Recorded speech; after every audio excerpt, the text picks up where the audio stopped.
บ่ลิ้นแล้วได้ไปมกได้เนาะลิ้นในมะขาม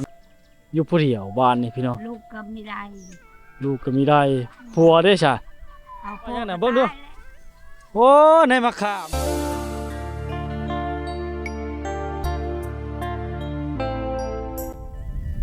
ครับทักทายสบายดี FC ทุกคนนะวิดีโอนี้เฮามาอยู่ที่หมู่บ้านเจืองเนาะเมืองสิโปนแขวงจันทเขตอากาศหนาวๆพี่น้องยามสิสวยนะเป็นเขตฤดูหนาวแล้วก็ชนลายก็จะเป็นฤดูหนาวลายหมู่บ้านแห่งนี้นะพาพี่น้องมาเที่ยวติดตามรับชมภาพบรรยากาศวิถีชาวบ้านภายในบ้านเขาเจ้านะในยามสิสวยอากาศหนาวเย็นพี่น้องเข้ามาแล้วก็อากาศหนาวเย็นไม่ค่อยเห็นแสงตะวันเนาะฮอดแต่มาฮอดมาถึงก็ได้ไปสังเกตเบิ่งเฮิรนชาติร้านแปรเขาเจ้าแบบนี้แหละเนาะดูแบบดังเดิมเฮิรนเก่าแก่ข้างนี้บ่มีไฟฟ้าพี่น้องเนาะมันก็บ่มีสัญญาณโทรศัพท์ได้มาฮอดว่านี่พี่น้องไปหมู่บ้านแห่งนี้เนาะเป็นชนบทที่ห่างไกลซอกลีกอ้อมหอบไปด้วยภูเขาไปอ้อมล้อมไปด้วยภูเขาพี่น้องภาพบรรยากาศที่สวยงาม นี่ข้างนั้นก็เป็นเฮิร์ดเล็กๆน้อยๆนะเฮิร์ดนั้นคือสิแม่นน้อยเลยเฮิร์ดหลังนั้นพี่น้องเอ้ยประมาณ2 เมตรคูณ1.50 เมตรนะการชันจรก็คือรถจักรรถไถนารถจักรคือหลายรถจักรมอเตอร์ไซค์พี่น้องลากแก้ในการลากแก้อย่างต่างๆนะหมู่บ้านนี่ก็เป็นหมู่บ้านที่บ่ใหญ่ปานใดนะในยามสิสวยบ่ค่อยมีคนอยู่บ่ได้แล้วพี่น้องนี่ได้คือดังที่พี่น้องเห็นนั่นแหละเนาะเป็นหมู่บ้านเล็กๆน้อยๆให้ได้เบิ่งได้ชมเงียบสงบเขาเจ้าไปหาเข็มฤดูกาลนี่ฤดูกาลเข็มเขตนี่หาอยู่หากินไปธรรมชาตินะขึ้นภูเขาพี่น้องอ้อมล้อมไปด้วยภูเขานี่แต่ว่าเฮิรนหลังนี้ยังหลายอยู่พวกเขาเฮ็ดหยังพี่น้องที่มันมีงานนี่อย่างต่างๆนะได้โอ้คือสาวว่าแต่นั้นพี่น้องเงินยมอยู่เนาะเขาเจ้าเฮ็ดไปจังได๋พี่น้องอากาศหนาวเนาะไปใช้งานขอถ่ายเด้อบัดชวนหนาวเนาะอากาศหนาวเลยเนาะไปใช้ก็บ่ได้ดึกแล้วนี่เฉยสิคานหันอาบน้ำเพิ่นแล้วมื้อแลงนี่เฮ็ดยามกในขามบ่นี่เด้อในมะขามนี่ได้ในมะขามนี่คือกันบ่มันก็ชุดยอดแล้วในมะขามนี่พี่น้องเอ้ยแซ่บในบรรยากาศหนาวๆเนาะบ่ได้เพาะเข็มบ่ไปหาเข็มบ่บ้านเฮาหาคือกันบ่มันหนาวบ่ได้ไปสิเจ้าบ่ได้ไปพักผ่อนครับเมื่อยเนาะมันอากาศหนาวอีหลีมื้อนี้คืนนี้ก็ฝนตกบ่จักอยู่พี่เนาะหนาวอีหลีมากก็ได้ฮอดติดไผก็บ่จักได้เด้อท่านผู้ชมคอยเองก็ยังนุ่งชุดกันหนาวชุดกันฝนในเขตนี้อากาศหนาวเย็นบ่ค่อยเห็นแจ้งตะเวนเลยบ้านละจ้าในมะขามพี่น้องอ้อมหอบตัวไผ่เลย โอ้ใครยังลิ้นได้มะขามโอ้ลิ้นนั่นได้ไหมเฮ้ยตะคักแค่นี้บ่ลิ้นแล้วได้ไปมกได้เนาะโอ้ขุมน้อยโพดเลยนั่นเข้าเฉยโอ้มดบาดนี่โอ้เก่งเลยเว้ยโอ้ขึ้นฮอดนาทีตะกี้พี่น้องเนาะลิ้นในมะขามในบ้านเฮากับลิ้นคือกันเด้เขาเองก็ลิ้นในมะขามลิ้นมะข้างเนาะโอ้ได้ลายพุ่นน่ะเนาะเนี่ยชมแล้วพี่น้องชม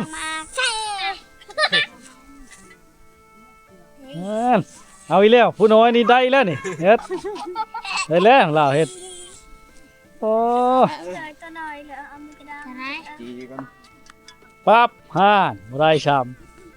ปีนบ่นี่ปีนมาอีก กิจกรรมของน้องๆเขาเจ้าอยู่ในชนบทพี่น้องเอ้ยผู้เลิกเคยลินพี่น้องในมะขามเนี่ย ฟังมากันนะกระโดด เออเป็นที่จะเฮ็ดเนาะเอาแล้วไปแล้วไปมกแล้วเฮ้ยช่างนี่บ่ทันได้ฮุบไปมกเลยน่ะชุมผู้ใหญ่บ่ได้ลินแล้วบ่ได้กินแล้วน่ะ โอ้แปลงจักโอ้แปลงโชว์จักนี่เนาะแปลงเองเลยพี่น้องเอ้ยนี่แหละบรรยากาศภายในบ้านเขาเจ้าเนาะอากาศหนาวเย็นพี่น้องกิจกรรมของเขาเจ้าคือการพิงไฟนะโอ้เฮิรนหลังนี่ต่อกันเลยพี่น้องสองหลังติดกันเลยได้เป็นช่องดั้งเดิมตะกี้เนาะเป็นแต่หลังคาเป็นสังกะสีตำเข้าแบบดั้งเดิมเลยเนี่ยประเพณีเขาเจ้าเนาะตำเข้านี่เนาะมาบ้านนี่ไปแห้งหนาวพี่น้องเลยอากาศหนาวเย็นเนาะบ้านเขาเจ้านี่ยาวเหยียดไปตามเส้นทางเลยนะเรียบตามเส้นทางภาคกลางนี่แหละมันหนาวไปใส่กระบอกได้พี่น้องเต็มน้ำแต่เตาไผ่เนาะคือเห็นแล้วบรรยากาศภายในบ้านเขาเจ้าเห็นแสงตะเวนเลยพี่น้องอากาศหนาวเย็นเนาะเห็นให้ไปใส่มาใส่กันยุ่งยาก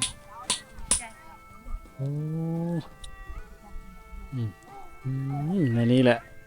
บรรยากาศมันหนาวเนาะกินมะขามจ้าเนาะอันนี้โบหัวเขาเอิ้นจังไดนะคำมันชมเลยจ้าเนาะบ้านนี้ลุ้นเอาในมะขามหวานจะเขาเอิ้นนี่ไดโบหูช้ำพี่น้องยำเปิ้ลขันกินมะขามหวานแล้วยำเปิ้ลยำเปิ้ลพี่น้องขันกินมะขามส้มผัดจ้าเนาะต่างกันเด้น้องเอ้ยพวกนี้บ่มีเสื้อกันหนาวบ่นี่โอ้ใช้ตัวนี้เลยเป็นเสื้อกันหนาวโอ้รถชะแล้วแก้ไม้ไปแล้วพี่น้องผม ในบรรยากาศหนาวๆนี่ก็ยังโชคดีพี่น้องที่ได้ในมะขามมะมกนะเขาเจ้าลิ้นบางเลื่อนนี่เตะวุ่นแล้วเนาะเพราะว่าเยอะมกแล้วรูปมากพี่น้องกินอากาศหนาววันนี้เขาเจ้าก็เป็นวัดเนาะเป็นวัดเป็นไอเห็นเลยโอ้ยยากพี่น้องบางคนก็บอกจะมีเครื่องนุ่งใส่นี่เนาะอาศัยเอาเชือกแขนชั้นนั่นเชือกแขนชั้นเห็นเชือกแขนยาวเลยนะ อันนี้คือเป็นหักหญ้าเขาเจ้านะเนาะในบรรยากาศเฮิรนห้างหมู่บ้านนี่พี่น้องเลยเฮิรนห้างนะห้างหลังคาเฮิรนเนาะนี่แหละเข้ามาแล้วเงียบสงบมันบ่มีสัญญาณไผ่ผากันยังบ่ได้ที่บ้านนี่พี่น้องมีแต่ลักไผ่แห้งสูงผ่านกาซื่อๆเนาะนี่เนาะโอ้ผานั้นก็มีคือกันหลังคาเฮิรนหลังนี้ใหญ่นี่พี่น้องไปเลาะไปเลยพี่น้องเอ้ยบ้านเชียงก็เป็นบ้านหนึ่งเนาะที่ตั้งอยู่ในอ้อมล้อมด้วยภูเขาอ้อมหอบ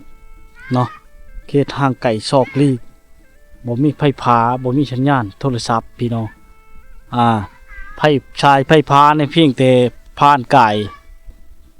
บ้านเขาจะเอาไปชื่อได้เป็นทางแดงธรรมดาเนาะชนบทเขตนี้ก็เห็นแล้วเป็นหมู่บ้านที่หลังคาที่น้อยเล็กๆเขาเจ้าขึ้นไปตัดเอาไม้เนาะมาจากป่าจากภูเขาลงมาสร้างสาบ้านเฮิรนเขาเจ้าเพราะว่าเขตนี้บ่มีวัดว่าห้าม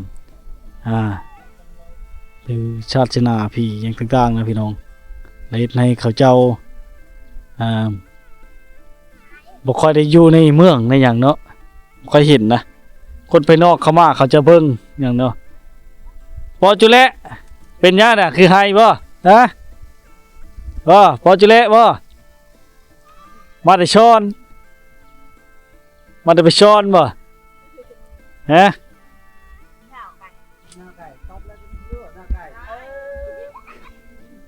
ไผสิให้เฮ้ โอ้แม่เฒ่าน่ะอยู่ผู้เดียวบ่เนี่ยเราอยู่ผู้เดียวบ่แม่เฒ่านี่อืมอืมบันชวนโหนี่เฮิรนเจ้าน่ะแม่เฒ่า คนว่า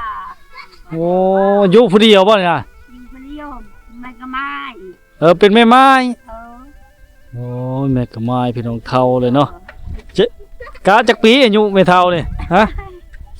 โอ้อยู่ผู้เดียวพี่น้องเอ้ย จักสิปี บ่ฮู้จักเลย เออ บ่จัก10ปีเลย เออ โอ้ยเนาะอยู่ผู้เดียวโดยลำพังอยู่ผู้เดียวบ้านนี่พี่น้อง ลูกก็ไม่ได้ ลูกก็มีได้ผัวได้ซะ เอาพ่อก็ตายแล้ว ยังแต่เจ้าผู้เดียว เออเดี๋ยวบังเอิญเดือนนี่ เนา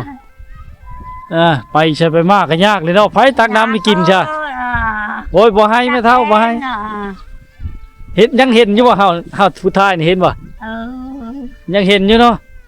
เห็นนะไปตักน้ำนี่บ่นี่น้ำมัน เจ้าไปตักเองบ่หรือว่า เออ หลานไปตักให้ อืม โอ้ไปตักเองแล้วว่าพี่น้องตักไกลบ่ล่ะไผอยู่นำ คุณน่ะ ลาบ่อยู่นำ ล่ะ โอ้อยู่ผู้เดียวเลย ลูกเลิกก็ไม่ได้เลยอยู่ผู้เดียวอะไร โอ้ชื่อเนื้อเจ้าน่ะมันชื่อบ่ แม่แม่ก็ไม่ ชื่อแม่กะไม้บ่ฮู้ชื่อตัวเองเลย เออชื่อจะน้อยบ่ โดย ชื่อเธอน้อยตัน ตั้นแม่ตั้นพี่น้อง เออ เราเป็น ตั้ แม่ น ไม้นะผัวตายอยู่ผู้เดียวโดยลำพัง โอ้ลูกผู้เดียว โอ้เฒ่าแก่ชราเลยพี่น้องอยู่ผู้เดียวเนี่ยคือเห็น ลูกผู้เดียวมัน อืม เจ็บหมดอันนี้ขาแข้งหมด ไปจะมาจากได้น่ะเนาะ เออ ไปจะมาจากได้แล้วไปตักน้ำกัน เอาตักน้ำอยาก เป็นสั้นเลย กิ พี่ น น้อง น้ำมัน อายุนี่คือชิลายฟ้าละปีเลย โอ้ 8-90 ปีบ่แล้วเราบ่เจอเลยนะ บ่จื้อ บ่จักชิปแล้วเนาะ โอ้บ่จื้อโอ้ย เอาแล้วอยู่ผู้เดียวคือเห็นแล้วพี่น้องเอ้ย กูเลยดูตนจงช่างกันเนาะอยากซัพพอร์ตช่วยเหลือแล้วก็เห็นเลยแนวอยู่แนวนอนก็ลมแต่บ่นอน เอานอนตัวเดียวนี่ เข้าแล้วปลุกเฮิรนให้น้อยๆนี่เนาะ โอ้ ไทบ้านปลุกให้บ่ บ้านนี่ไทบ้านปลุกให้เนาะอยู่ต้นจงชาน ลูกหลานในบ้านนี้ โดย เฮ็ดทั้งเฮือนนี่ เออโอ้มาล่ำพี่น้องเนาะ โอ้ดำ จักสิกินข้าวน้ำช้ำปลาอหย่างนั้นบ่ฮู้เลยนะเออแล้วอยู่ผู้เดียวบ่ล่ะฮะเออ ลูกนี่ลูก อืม พ่อนี่ โดยนะประมาณ2เมตรคูณเมตร50นะพี่น้องเฮิรนแล้วเนาะโอ้อยู่ผู้เดียวโดยลำพังเนาะเพื่อไผอยากซัพพอร์ตอยากช่วยเหลือเราก็คือทางคำสู้พี่น้องเอ้ยเป็นหมู่บ้านบ่มีไฟฟ้าเด้ออันนี้เด้อไฟฟ้าใช้ไฟฟ้าแห่งชุงกายชื่อๆพี่น้องเอ้ยยังบ่ทันได้เนาะบ่มีสัญญาณแล้วอยู่ผู้เดียวแม่เฒ่าไปต้นแล้วได้พี่น้องอยู่ผู้เดียวเลยจักสิแก้ไขจังไดเนาะไทบ้านปลุกให้เฮิรนก็และเฮิรนทั้งอื่นเนาะก็ช่วยเราบ่ได้คือกันนี่หลังเล็กน้อยๆเช่นกันหลังเล็กๆน้อยๆคือกันพี่น้องก็เห็นเนาะยังทุกข์ยากหลายหมู่บ้านนี่พี่น้องใครใจดีอยากซัพพอร์ตนะรถนั้นเขามาซื้อเข็มพี่น้องเขามาซื้อเข็มในบ้านนี่เนาะมาเห็นภายในบ้านกับเจ้าเนาะโอ้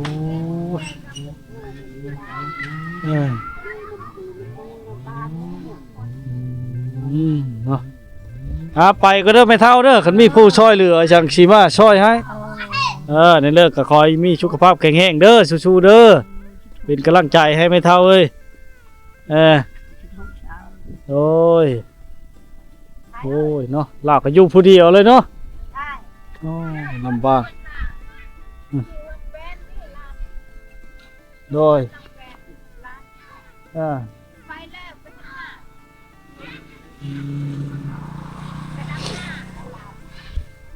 จับหน้าอยู่บ้านได้น่ะ อยู่บ้านเนี่ยนะ เฮ็ดหน้าน้ำลิ้นนะบ่ มาตามแล้ว โดยเขาเอามาน้ำลิ้นจากภูเขานะบ่มีคือการบ้านนี่กันเนาะแต่ว่าถึงบ้านพี่มัน มันขึ้นมาบ่ถึงบ่มันสูงเนาะมันเป็นโน่นเนาะโอ้พี่น้องเอ้ยนี่แหละคือเห็นสภาพเหตุการณ์บ้านเมืองเนาะยังลำบากหลายมาเห็นหมู่บ้านนี่ก็ได้อยู่ทำซ่าไปชื่อๆเนี่ยอันนี้คักพี่น้องดังไฟอยู่ในเลยเฮิดคั่วกับเฮิดนอนอันเดียวกันนี่เฮิดหลังพี่น้องตายเฮิดคั่วก็เฮิดนอนหลังเดียวกันเงียบสงบผู้ใหญ่เขาเจ้านี่ไปขึ้นป่าไปหาเข็มหมดแล้วลักๆก็หาเข็มแล้วก็เฮ็ดอย่างบุ่งกันไปอาชีพหลักๆเขาเจ้านี่ว้าเด้ออันนี้ก็เป็นเฮิรนทั้งหมดพี่น้องแถวนี่เฮิรนชาติลานเปเขาเจ้านะโอ้ยเนาะนี่แต่หลังเล็กๆน้อยๆนี่เป็นโหเขาเจ้านี่พี่น้องโหเขาเจ้าได้หนิได้โหปุมาแต่งได้พี่น้องโสดมักแต่งเขาเจ้านี่นี่น้อยนี่เนาะเฮิรนเป็นเฮิรนหลังน้อยๆหมู่บ้านนี่โอ้ยถือว่าจนคู่หมู่บ้านเลยพี่น้องเนาะบ้านชวนบ้านชวนกระมวลหน่อยโอ้ยยังมองได้มาคามดังไผ่พิงเนาะมันหนาวเนาะโอ้ดังไผ่พิงหนาวไม่ยั้งนะมกยังนะพ่อยังนะเบิ่งดูโอ้ในมะขามเอิญยังฮะในมะขามในเรามกห่ออยู่พี่น้องเด้อจนได้กับมกชูกันกินเลยเนาะได้ไงคักเนาะโอ้มียังกันน่ะบ่นอนบ่น่ะป๊าดพี่น้องบ่นอนลูกๆหลานบ่นอนลูกๆหลานนี่แหละได้แป้งท่าอะไรชาวน้อยนี่นี่แหละเฮิรนเขาเจ้าเนาะหมู่บ้านเล็กๆพี่น้องเลยห่างไกลจากตัวเมืองเนาะถ้าได้ขนมเนาะมาใหญ่น้องๆเขาเจ้านี่พี่น้องอันนี้ชีจกกับจักเช็ดเนี่ยมันบ่คู่กันนี่ขนมเป็นชองชับก้อนนี่เขาเจ้าพันหลายอยู่นี่ก็เลยจำเป็นเนาะผู้มักได้หลายบ่มีเครื่องนุ่งนี่เครื่องนุ่งเขาเจ้าก็บ่มีผู้นุ่งเสื้อแขนยาวเลยนี่สังเกตเบิ่งก็ฮู้แหละพี่น้องให้สังเกตเบิ่งสภาพเฮิรนเขาเจ้าฮู้เลยว่าโอ้ลำบากหลายทุกอย่างทั้งเฮือนครัวทั้งเฮือนนอนอยู่บอนเดียวกันนี่พี่น้องหมู่บ้านนี่เนาะแต่กับบรรยากาศเที่ยวส้มเนาะภายในบ้านเขาเจ้านี่มีเงียบสงบน่าเที่ยวส้มเนาะโอ้พี่น้องพูเขาท่ายางบุงนี่เขาไปแล้วเขามาเฮ็ดเสาเฮิรนนั่นนี่พี่น้องเขาเฮ็ดเสาเฮิรนนั่นนี่บ่เฮ็ดลักหัวลักเกณฑ์พื้นดังเนาะอย่างวงหลายวงหลายบอนพี่น้องบ้านชวนว่างนี้เด็กน้อยหลายบ้านนี่พี่น้องเด็กน้อยหลายได้บ้านนี่ได้เนาะแต่ก็นาเที่ยวชมแต่ถือว่าบ้านนี่แหละนักชุดกับพี่น้องแต่เห็นมันเนาะแต่กับภาพบรรยากาศเทศบาลเขาเจ้ากับหน้าเที่ยวชมพี่น้องคนบ้านนี้เด็กน้อยบ่ย่านได้เวลาเฮาไปเนี่ยเขาจะเล่นมาเช่ๆพี่น้องเนาะแต่ละมงแต่ละบอนนี่เฮิรนหลังนี้คือสิแม่นได้อย่างโบ่งหลายเลยได้พี่น้องเอ้ยหน้าเที่ยวชมเนาะในบ้านนี่พี่น้องงัวมันก็หนาวนี่พี่น้องเอ้ยบ้านเขาเจ้านี่จักเอิ้นนี่อะไรงัวน่ะอะจั่วบ่พี่น้องอะจั่วเฮ้ยพี่น้องเนาะง่วงกันหนาวเพราะง่วงหนาวเขาเจ้ากันหนาวเพราะเขาเจ้าน่ะผีไผ่อยู่พี่น้องเลยโอ้บันชวนกันหมดเนาะพี่ช้างกันนะขึ้นยังนะโอ้ยยังตกเลยนะ